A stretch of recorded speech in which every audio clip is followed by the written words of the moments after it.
Hey folks, in this video I'm going to show you how I built a corner shelf mantle for my fireplace.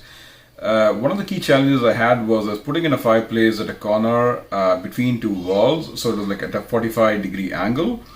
So anywhere that I saw online, most of the fireplaces in that people have done it either on a straight wall, or if they're doing it on a corner, they're running the wall from the floor to the ceiling. Mine is a half wall fireplace, so I would have a triangular structure at the top that I need to install something over, right? I mean, they basically finished it with just a piece of plywood, but I've got to put a mantle shelf or something on top of that. But I didn't find any videos online that basically had that idea, right? So I did a little bit of research, and I made my own mantle shelf, and this video walks you through how I did that.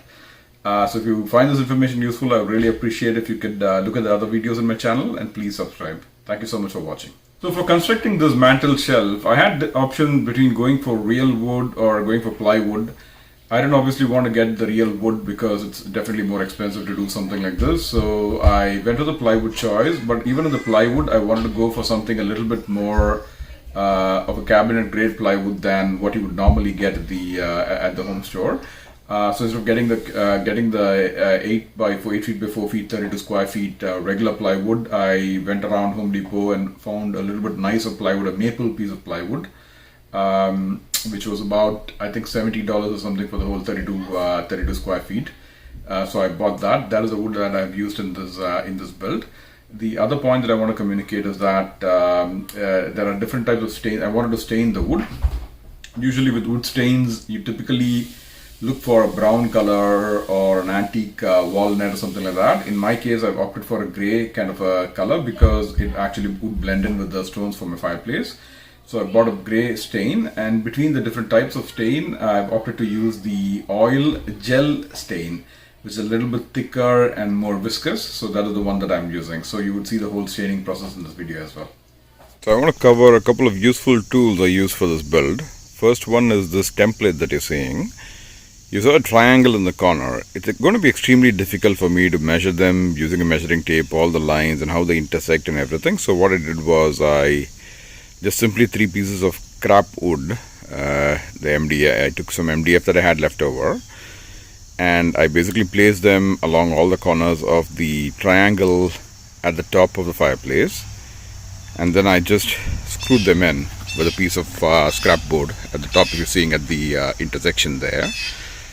And then at the bottom, this line that you're seeing over here is basically the front edge of the triangle shelf, where I basically let it overhang the fireplace by about 3 to 4 inches, because I had to add the thickness half an inch of the cement board, half an inch, again another 1 inch of maybe stone finish that I would have. So on top of that, another 1 inch or so. So basically brought it to 3 inches. It extends over the front of the fireplace, right? So this was extremely useful because it helped me kind of get this mold and then use this as a jig to basically cut my plywood to the same triangular dimensions. Now if you're looking at this piece of wood at the bottom, right? So if you assume that this is going to be one side of the plywood and this is going to be another side of the plywood, I still would need to cut the one at the bottom, right? And that's fairly long run, about I think 5 to 6 feet. So in order to have an straight edge that I could basically run my circular saw over, I also made this DIY edge. So there are videos on YouTube showing how to make this. So this helps me kind of get a clean edge cut. So if you're looking at this, if I have to take my circular saw and I have to cut it, I just put it along the line that I want to cut and place my circular saw on this side, and if I make the cut, it will cut across along this line straight. Now if I want to cut on this side, the reason for this overhang over here is if I want to make a cut here, then this covers this side of the circular saw. So I can do straight cuts on both the sides. So it's a very useful tool, very useful DIY tool to have while I built this. I'm using is my circular saw guide, and I'm taking a 1 inch from the edge of the plywood and cutting it so that I want a perfectly straight edge. And then I'm aligning my jig template with the plywood, clamping it in place, and going to score a line for the shelf portion, the overhang portion, right? You're seeing me marking the line. Now take it out, use my straight edge to draw a line on the points I marked, and then I'm going to be twisting it around because I'm going to be cutting it from the side. And the next thing you're going to see is I'm going to be measuring about 1/16 of an inch from that line, because I need to accommodate the blade thickness, the curve of my circular saw blade, which is about 1/16 of an inch. So I'm doing that, and then I'm cutting it so that I'll get a perfectly straight piece in the front. So this is a triangle that I created. Now I'm going to go test fit it on top of the fireplace to see if it fits.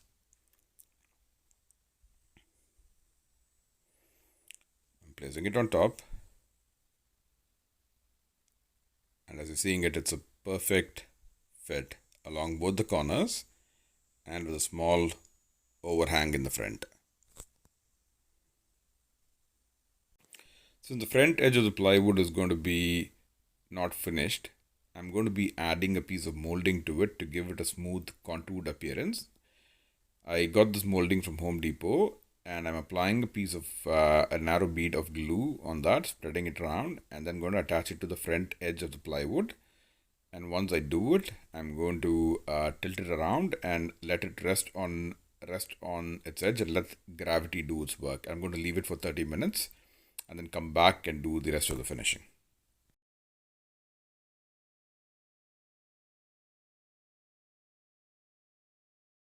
So the next step is sanding. So what I'm going to be doing here is I'm just going to draw a line, a jiggly line on the whole piece of plywood so that I know that I've done sanding uniformly based on how the line disappears. Based on trial and error, I found out that I have to use two grades of sandpaper. The first one is a 140 grit that I'm using to first do a rough sanding. And once I'm satisfied with that, I'm going to brush aside the dirt, and then I'm going to be finishing it with 240 grit sandpaper. I've tried different combinations and I found that this is the one that works for this plywood for me. So this is a 240 that I'm going to be next using. Once I do that and I get the surface consistency that I desire and the lines have disappeared, then I'm going to go to the next piece of finishing. And before doing that, I'm going to just be brushing out the dust from the plywood, and then using a piece of rag soaked in water to wipe it down and let it to dry. You're going to see that next.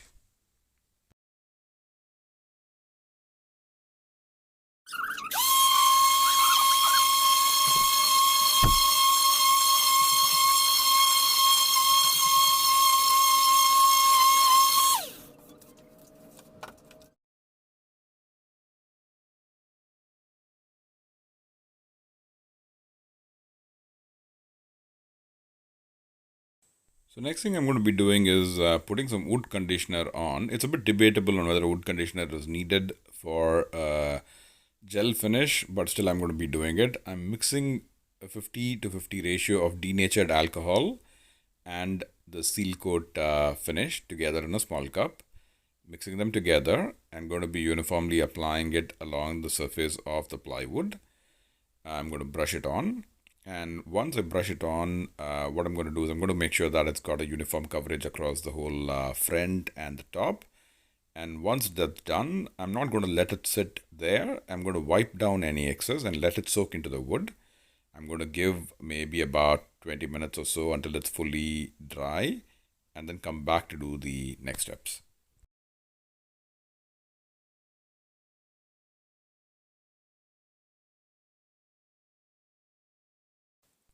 Once it's fully dry, I'm going to be scuff sanding it with some Scotch Brite that I have. And then I'm going to apply the gel stain on it. As you're seeing, I'm placing dollops on the whole surface, and then I'm going to be spreading it around, fully using that brush. I could have also done it with a piece of rag or paper, but I'm just using a brush to spread it around. I actually did about 2 coats for this piece of plywood. So you're seeing me applying the first coat with a little bit thicker first coat. And then once that dries, then I can go ahead and apply the second coat. So first coat, I'm just putting it and then spreading it so that I don't see any brush marks all around. So you would see me smoothing it out fully and applying it to the front as well.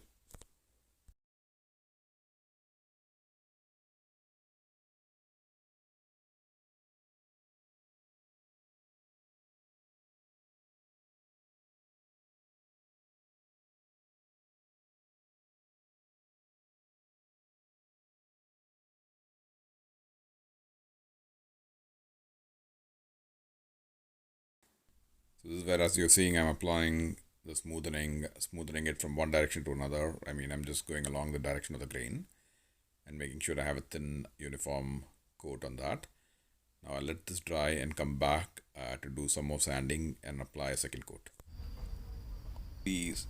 I'm now going to apply the sanding sealer and then going to do the finishing process. The seal coat, which you saw me using first, this is the same thing I'm going to be using. I'm going to be spreading it around using my brush. Now I did leave about 24 hours between the two stain coats, between the first coat of stain and the second coat of stain. So it's really important that you let things dry out nicely. Now I applied the first coat of seal coat. As you're seeing, I changed my shirt, so that's after another 24 hours. I came back and then did another brushing scuff sanding, and then now I'm going to be applying the lacquer to it on top of the seal coat, on top of the sanding sealer. Seeing me shaking the can, now I'm going to apply uniform layers of lacquer on top of that. Now I did do 2 coats of lacquer because I just felt the finish had to be even smoother, so I left it first, let it dry, came back, scuff sanded it, and applied another layer of lacquer on top of that, and let it rest for another 24 hours. Right, so it's, as you see, it's a multi-day job.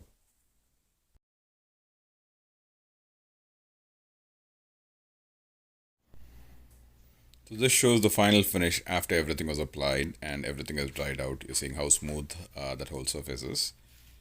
So it's been completely done now, and it's ready to be assembled on top of the fireplace.